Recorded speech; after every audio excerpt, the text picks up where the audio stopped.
Hi hello guys, எல்லாருக்கும் காலை வணக்கம். நான் காலையிலே கள்ளத்தோட்டத்துக்கு தண்ணி பாய்ச்சலாம் அப்படின்னு சொல்லி சீக்கிரமாகவே போயிருந்தேன். சம்மரில் வெயில் கொஞ்சம் ஜாஸ்தியாகவே இருக்குன்றதுனால நம்ம இன்றைக்கி தண்ணி பாய்ச்சினா 2 நாள்லேயே எல்லாமே காஞ்சிரும். அதனால் ரெகுலராக டெய்லியும் தண்ணி பாய்ச்சிற வேலை மட்டும் கம்பல்சரி இருக்கும். இதெல்லாம் பண்ணி முடிச்சுட்டு நம்ம போன வாரம் கேழ்வரகு அறுவடை பண்ணியிருந்தோம் இல்லையா, அதோட தட்டெல்லாம் கட் பண்ணி வெயிலில் போட்டு வச்சுருந்தோம். அது மாடு நல்லா சாப்பிடும். பச்சையாக இருந்தால் சாப்பிடாது, அது பல்லு கூசுன்றதுனால வெயிலில் போட்டு அதை காய வச்சு அதுக்கப்புறம் தான் நம்ம போடுவோம். இதெல்லாம் கட்டி எடுத்துகிட்டு போயிட்டு ஒரு பாறை மேலே போடணும் அப்படின்னு சொல்லிட்டு அந்த வேலையெல்லாம் ஸ்டார்ட் பண்ணியிருந்தோம்.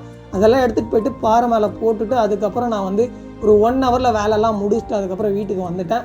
வீட்டுக்கு பார்த்தா அம்மா ஆல்ரெடி அடுப்பில் சுடு தண்ணி வச்சுருந்தாங்க. அம்மா சமையலும் பண்ணிட்டு இருந்தாங்க.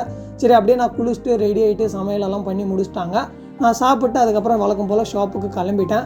இன்றைக்கி சாட்டர்டேன்றதுனால எப்பயும் போல் கடையில் போயிட்டு ட்ரெஸ் க்ளீன் பண்ணுறது, அதுக்கப்புறம் சாங் கேட்டுட்டு அப்படியே வேடிக்கை பார்த்துட்டு இந்த ஒரு என்டர்டைன்மெண்ட்டு தான் போவோம்.